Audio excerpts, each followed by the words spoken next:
Bom dia, colegas, engenheiros, arquitetos e técnicos em edificações.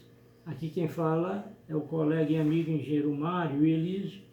Voltando ao nosso assunto sobre a obra do estádio Presidente Vargas aqui em Fortaleza, estamos falando exatamente num item chamado patologias detectadas no PV, Presidente Vargas. E falei no vídeo anterior, esse é o 44º vídeo, da importância das patologias. E por coincidência, nesse intervalo, surgiu a ruptura de um edifício de 12 andares em concreto armado, em Miami, nos Estados Unidos, e que vários assuntos já abordados pela imprensa se encaixam exatamente no nosso estudo aqui, que estamos fazendo das patologias do PV, como encaixa também nas patologias do estádio Castelão aqui em Fortaleza. E inúmeros são os motivos que superpondo-se, geram essa ruptura.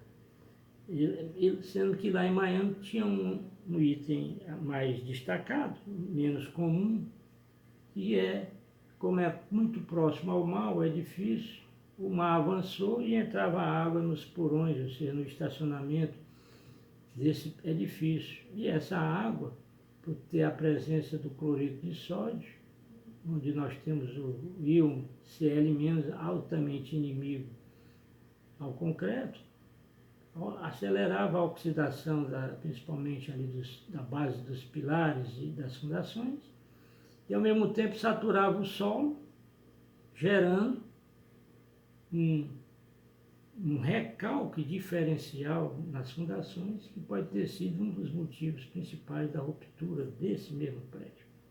Mas voltando às nossas patologias, como é importante estudar as patologias, nós no PV dividimos em 8 categorias, já estudamos 4 e vamos continuar aqui na 5ª. As classificações que nós fizemos, a Comissão de Vistoria Técnica do CREA Ceará, do qual me honra muito ter sido presidente dessa comissão. As patologias ocasionadas pelas infiltrações de águas pluviais. A secreção do concreto por inadequada utilização das técnicas de lançamento e adensamento. Quer dizer, o concreto segregado, devido à inadequada utilização das técnicas de lançamento e adensamento, facilita a infiltração de águas pluviais, gerando as patologias. A existência de ninhos ou brocas de concretagem, por falta de adensamento rigoroso, o adensamento é de suma importância, o que acarreta num concreto poroso e permeável, facilitando a penetração das águas. A existência de juntas frias, sem um tratamento adequado na superfície de concreto endurecido, antes de receber o novo. Isso é muito comum numa obra. Por encerrar o expediente, se encerra ali a concretagem e no dia seguinte se dá continuidade. Só que no dia seguinte, aquele concreto já está, do dia anterior, já está endurecido. E antes que você lance o novo, tem que se fazer um tratamento adequado da superfície do concreto endurecido para receber o novo. Abertura excessiva de juntas de dilatação transversal das arquibancadas e às vezes até sem selante. Olha aqui, vocês vão ver aqui no meu livro uma coisa terrível. Deixa eu ver aqui, se eu acho aqui para vocês aqui. Não estou achando. Me permita mais um tempinho aqui.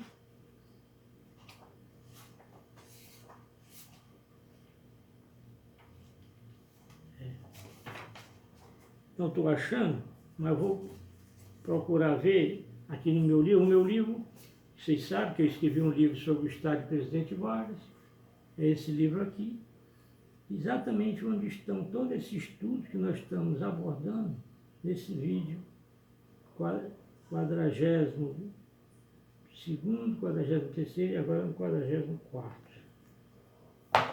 Voltamos.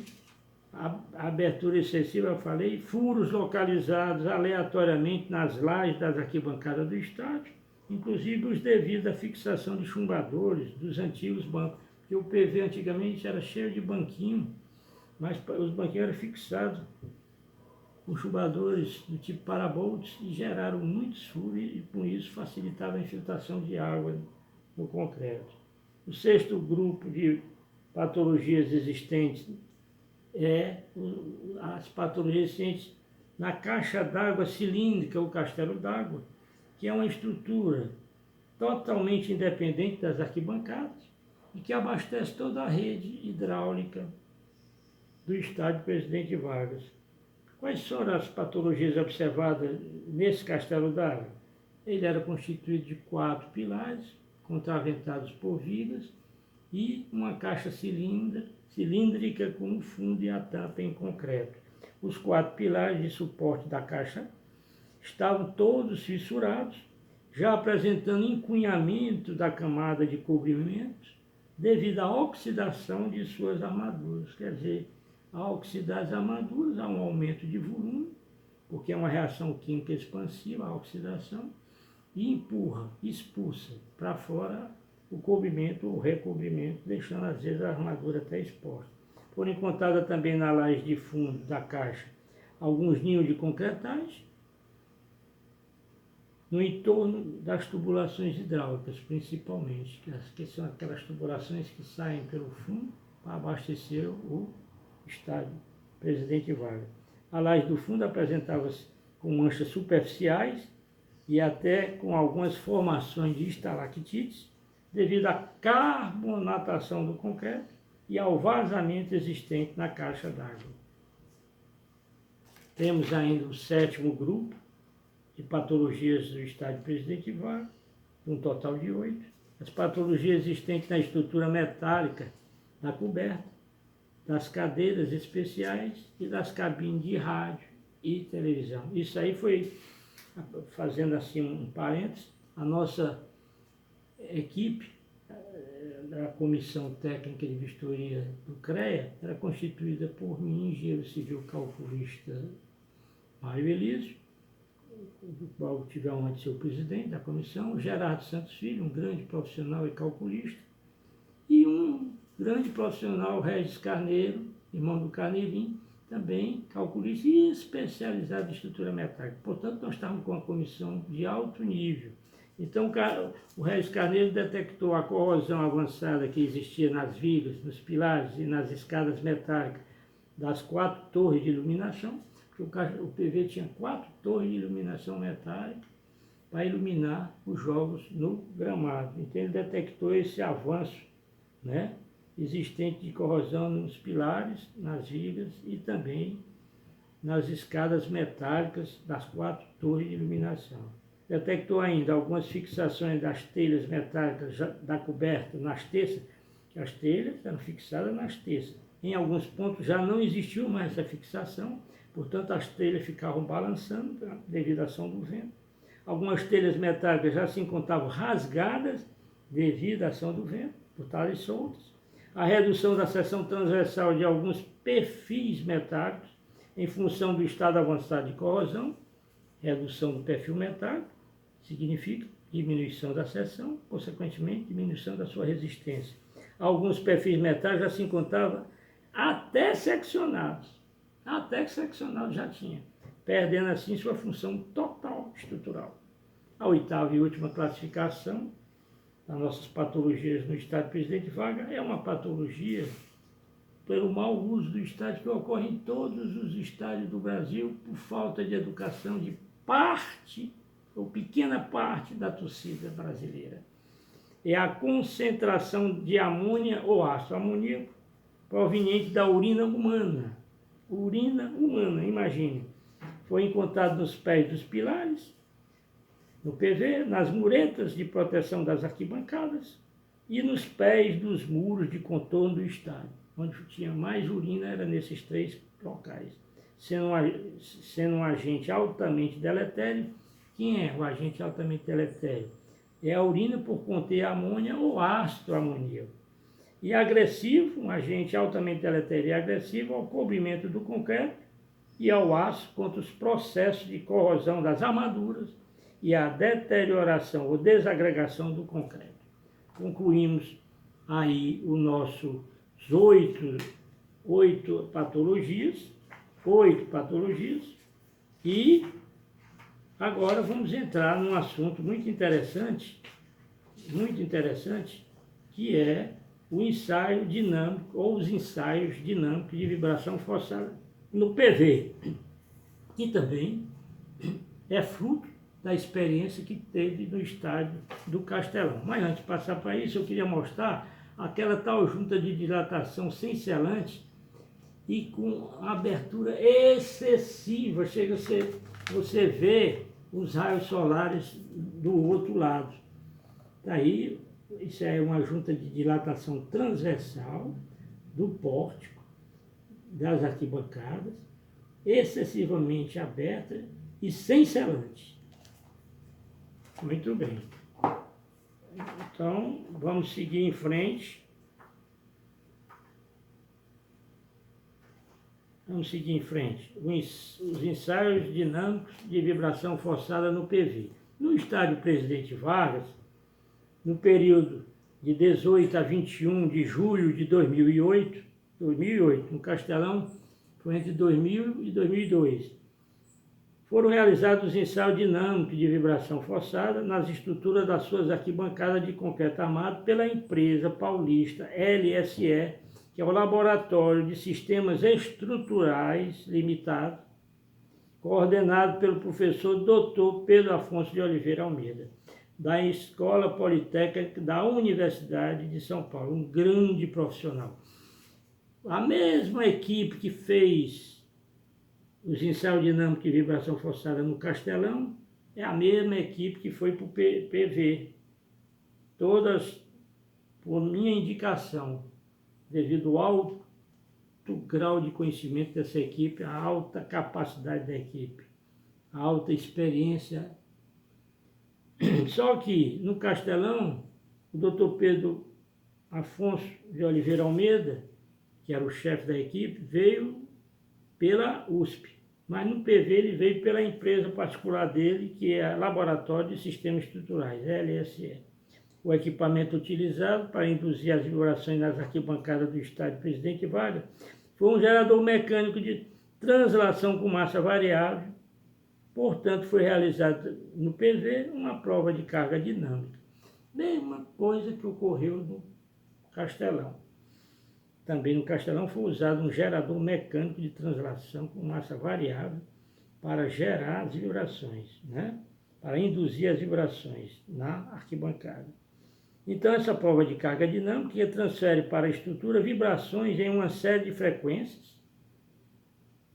Quer dizer, as frequências são variáveis na medida que você vai variando o quê? A massa. Energia de deformação e também energia cinética, com o intuito de se obter os parâmetros ou as características dinâmicas das arquibancadas, que são basicamente três: os modos naturais de vibração, as frequências naturais de vibração em hertz e as taxas de amortecimento em percentual. Tais vibrações vão, no ensaio, das menos intensas até as mais intensas, simulando, inclusive, a possibilidade das arquibancadas lotadas. Até isso é possível com o ensaio. Com os torcedores pulando sobre as mesmas arquibancadas, que é considerada a principal atividade de movimentação dos usuários. É pular. Em qualquer estádio, a principal atividade de movimentação dos torcedores no estádio é a atividade de pular, seguidas por andar, por bater palmas, por balançar lateralmente o corpo e várias outras que nós vimos quando do estúdio do Castelão. Os locais escolhidos para os ensaios de vibração forçada foram dois, da mesma forma que dois foram escolhidos no estádio Castelão. O primeiro, atrás do gol, onde fica a torcida do Ceará Sporting Clube. E o segundo, isso já depois do reforço das estruturas, porque o primeiro é antes do reforço. Depois se faz o segundo para constatar se os reforços realmente produziram um aumento, por exemplo, de rigidez da estrutura, melhorando suas vibrações na estrutura e dando mais um conforto humano ao torcedor. O segundo, na lateral da arquibancada, em frente às cabines de rádio. Em ambos os locais, os setores foram onde existiu as maiores patologias. Quer dizer, quando você escolhe um setor, é onde tem as maiores patologias. Por exemplo, só para relembrar do tipo, fissuras intensas, tudo que nós já estudamos, né, de patologia. Corrosão generalizada da armadura, desplacamento do concreto, abertura excessiva da junta de dilatação, etc, etc, etc. O que ocasionou?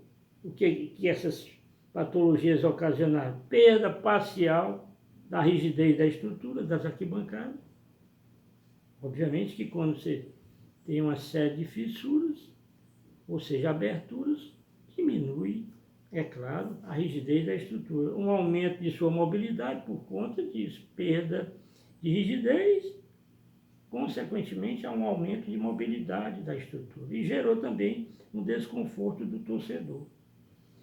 No excitador de translação com massa variável, que foi utilizado lá no PV como no Castelão, e vou mostrar aqui a vocês a instalação desse gerador mecânico de translação do PV, ancorado na arquibancada, e 2 técnicos fazendo exatamente o trabalho de instalação do gerador mecânico de vibração forçada. Eles são ancorados na estrutura através de 4 barras de VIDAG de 32 milímetros, protendida. E é para isso fixar, no caso aí do PV, o gerador por baixo. Então, vocês estão vendo a instalação do gerador de vibração, gerador mecânico de vibração forçada, para fazer o ensaio dinâmico de vibração forçada nas arquibancadas do estádio Presidente Vargas. Então, no excitador de translação com massa variável, foram ligados a esse excitador, foram ligados 16 sensores, que também são conhecidos como acelerômetros, convenientemente posicionados em cada setor, em estudo, não é? Foram 2 setores que nós estudamos, sendo responsáveis esses acelerômetros ou esses sensores pela medição da resposta estrutural, ou em outras palavras, o que é que esses sensores fazem? Fazem uma correta leitura ou assinatura dinâmica da estrutura. Eles obtêm aquelas características dinâmicas que nós acabamos de ver. Os acelerômetros são colocados nos setores segundo o sistema de referência triaxial, esse sistema aqui, um eixo vertical, um eixo tangencial, um eixo radial, vertical, radial, tangencial.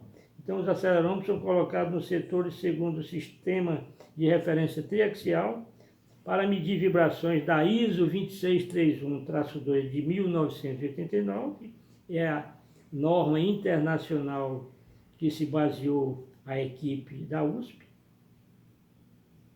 em pontos estratégicos nas arquibancadas, ou críticos, como vocês queiram, constituindo o que se chama o arranjo da instrumentação. Quer dizer, você tem aqui o nosso gerador mecânico de translação, mais uma vez mostrando aqui, ele aqui está sendo instalado pelos esses 2 técnicos, e dele partem 16 acelerômetros ou sensores, que são colocados em pontos estratégicos de cada setor, para medir exatamente os parâmetros dinâmicos da estrutura.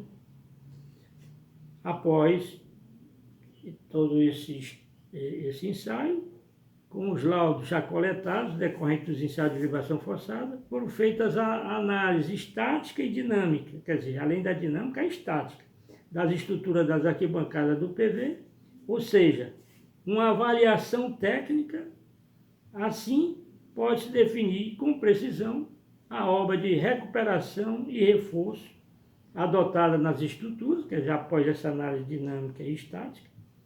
Aí você tem garantia de poder definir com precisão a obra de recuperação e reforço adotada nas suas estruturas, quer dizer, do PV, definindo inclusive sobre sua interdição total para a execução da obra, motivo de muita polêmica na época.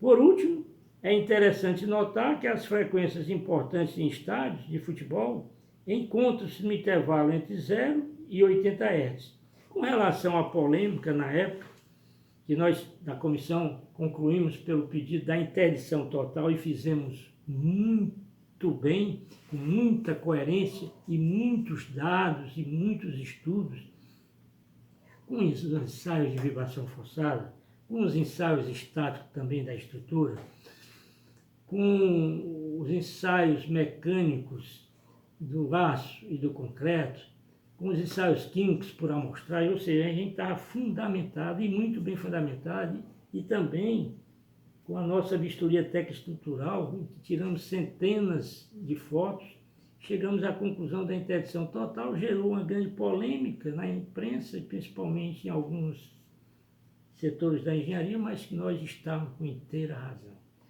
Eu quero agradecer por mais uma vez a paciência de vocês de nos ouvir. Esse foi o 44º vídeo. Espero que vocês tenham gostado e que cliquem no link.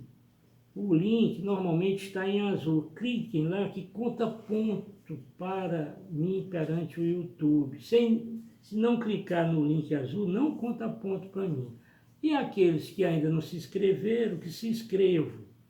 E peçam aos colegas, amigos e parentes, peço que vocês divulguem para essas pessoas. Até o 45º vídeo e o meu muito obrigado.